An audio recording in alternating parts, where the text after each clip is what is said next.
खासकर जो नेचुरोपैथी पे बिलीव करते हैं, वो ये कहते हैं कि मीठा खाने से कोई या आम खाने से कोई फर्क नहीं पड़ता। आप जाहिर है एक जदीद साइंस से पढ़ी है, एमबीबीएस किया हुआ है, एमआरसी किया हुआ है, जो स्पेशलाइजेशन है इसकी डायबिटीज और एंडोक्रिनोलॉजिस्ट में, तो क्या इससे वाकई कोई फर्क नहीं पड़ता ज्यादा आम खाने से, ज्यादा मीठा खाने से जिनको शुगर है? देखें, लोग इतना मिसगाइड कर रहे हैं कि मैं तो पे वीडियोस देख देख के बहुत ही परेशान होती हूँ।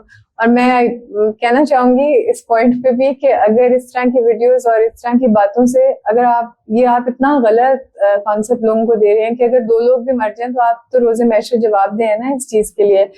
अगर आपके अंदर जब हम नॉर्मली खाना खाते हैं, अगर हम नॉर्मल, ठीक है, और हम मीठा खाएं, जो भी खाएं, तो हमारा जो पैंक्रिया है वो इंसुलिन बनाता है, और वो इतनी ही बनाता है जितनी हमें चाहिए होती है। उस इंसुलिन जितनी हमें ग्लूकोज को यूटिलाइज करने के लिए चाहिए होती है। अगर हमारा पैंक्रियास काम नहीं कर रहा और पहले ही कम बना रहा है और हम ऊपर से मीठा ज्यादा खाते जाएंगे, तो आप मुझे खुद बताएं कि आपको ये मैथ समझ में आती है कि एक चीज बन कम रही है और आप ज्यादा खा रहे हैं, तो हाउ डज दैट वर्क? हाँ, बाकी कहाँ जाएगी? तो बाकी की कहाँ जाएगी ना, तो वो ब्लड में आएगी जी। और उससे आपकी शुगर ज्यादा होगी। तो मीठा खाना ना खाना, नॉर्मल बंदा जितना मर्जी खाना खा ले, जितना मर्जी मीठा खा ले, कुदरती तौर पे अल्लाह ने ऐसा इंतजाम बनाया हुआ है कि पैंक्रियास उतनी इंसुलिन बना देता है कि वो आपकी पूरी की पूरी खाने को टैकल कर लेती है। ठीक है, और अगर आपका पैंक्रियास काम नहीं कर रहा तो वो नहीं टैकल कर सकती। It's as simple as that. तो इसके अंदर कोई साइंस ही नहीं है। अच्छा, आप ये कहती हैं कि एक नॉर्मल जिसको शुगर आइडेंटिफाई अभी नहीं हुई, तो वो जितना मर्जी मीठा खा ले उसको प्रॉब्लम नहीं है? अगर उसको शुगर आइडेंटिफाई नहीं हो, वो कराना चाहता है, तो जितना मर्जी खा ले, ठीक है। मैंने आपको क्या कहा था कि शुरू में कि prevention is important, right? However, in saying that, yes, अगर आपने 2 लोगों को कंपेयर करना है कि एक बंदा है जिसको शुगर है और एक नहीं है, और आपने उसकी चेक करनी है, तो आप एक जो जिसके पैंक्रिया काम कर रहा है, आप उसको जितना मर्जी मीठा खिला लें और आप उसकी शुगर चेक करें, वो कुछ थोड़ी सी देर के बाद न्यूट्रलाइज हो जाएगा सारा नॉर्मल शुगर लेवल्स में। ठीक है, और जिसका नहीं कर रहा, आप उसको थोड़ा सा खिला के देखिए। अब तो आपको पता है वो डिवाइसेस लगने लगे हैं जो Libre डिवाइसेस या कंटिन्यूअस ग्लूकोज मॉनिटरिंग डिवाइसेस हैं। तो आप 2 लोग, और ये बहुत ज्यादा इसी तरह तो ट्रायल्स और रिसर्च, आप 2 लोगों को लगा के देख लें, आप अपने आप को लगा के देख लें, और आप एक और बंदे डायबिटिक को लगा के, आपको समझ आएगी कि जो एक डायबिटिक है जिसका पैंक्रियास इंसुलिन नहीं बना रहा, वो पॉरेज भी खाता है ना, तो उसके शुगर लेवल्स हाई चले जाते हैं। और लेकिन एक जो दूसरा शख्स है उसके भी इनिशियली राइज करेंगे, वो फौरन बॉडी उसको कंट्रोल कर लेती है। अच्छा, आप सजेस्ट कर दिए सीजीएम को? तो अगर जो लोग इंसुलिन डिपेंडेंट हैं, अगर वो सीजीएम लगाते हैं, उनकी जिंदगी आसान हो जाती है। क्योंकि एक और बड़ी इंपॉर्टेंट बात जो मैं अभी इस पॉडकास्ट में कहना चाहती हूँ, वो ये है कि मैंने जितने अभी तक पेशेंट्स यहाँ पे देखे हैं, मैंने हर एक से पूछा जो इंसुलिन ले रहे हैं कि आपको किसी ने बताया कि अगर आपकी शुगर लो हो जाए, क्योंकि इंसुलिन कैन कॉज हाइपोग्लाइसीमिया, तो आपको क्या लो है, कैसे ट्रीट करनी चाहिए, नोबडी नोज। लोगों ने अव्वल तो उनकी, अगर किसी की हुई नहीं होती तो उनको पता भी नहीं होता, ठीक है।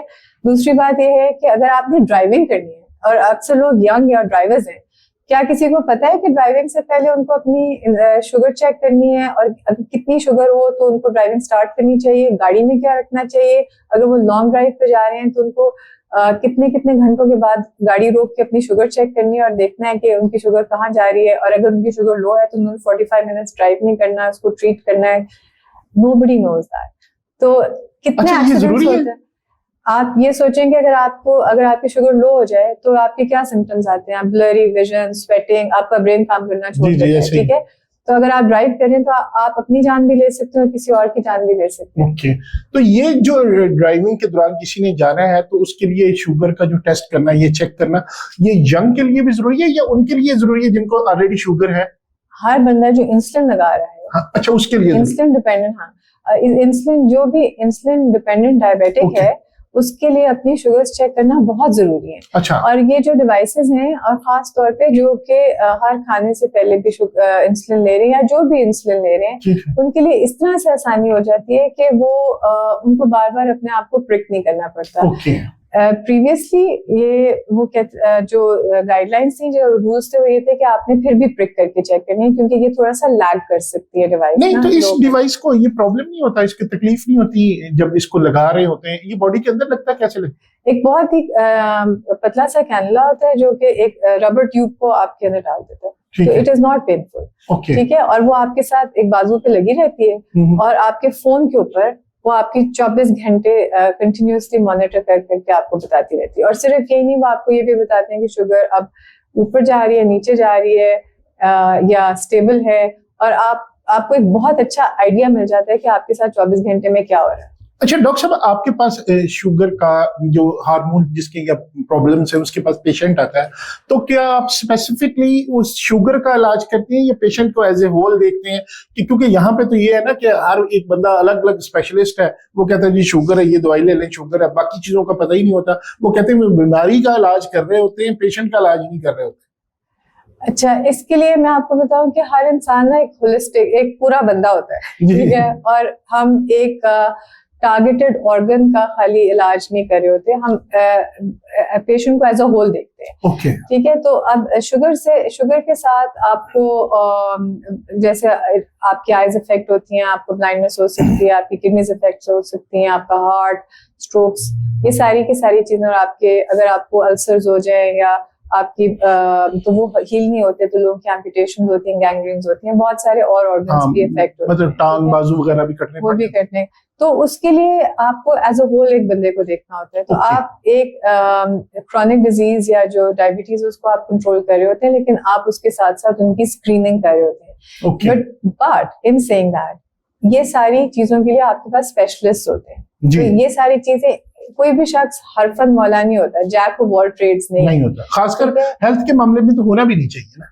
तो हर शख्स जो है ना, उसका एक स्पेशलाइजेशन होती है, और आपको उसको रिफर करना चाहिए टू स्पेशलिस्ट। यहाँ पे ये होता है कि हम जो मरीज आता है, हम नहीं, लेकिन लोग उसको अपने पास रखना चाहते हैं ताकि मरीज किसी और के पास ना जाए, क्योंकि वो जब दूसरे के पास जाते हैं तो वो तीसरे के पास नहीं भेजते।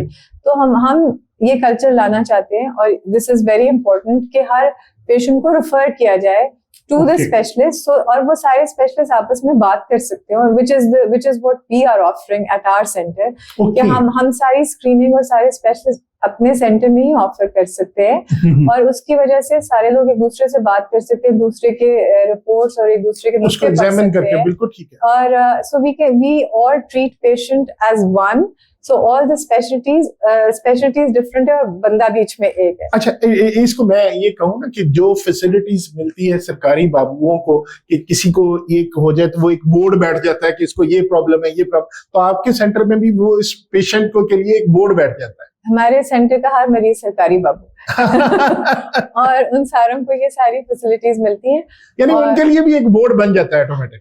इसको, हाँ जी, इसको बाहर जैसे इस टर्म यूज होती है multidisciplinary team meeting, right. So हम एक MDT अप्रोच होती है कि जिसमें आप एक दूसरे से भी डिस्कस करते हैं। हम 2 एंडोक्रिनोलॉजिस्ट, बल्कि 3 एंडोक्रिनोलॉजिस्ट हैं, मैं, डॉक्टर अली रजा और डॉक्टर सफ्तर।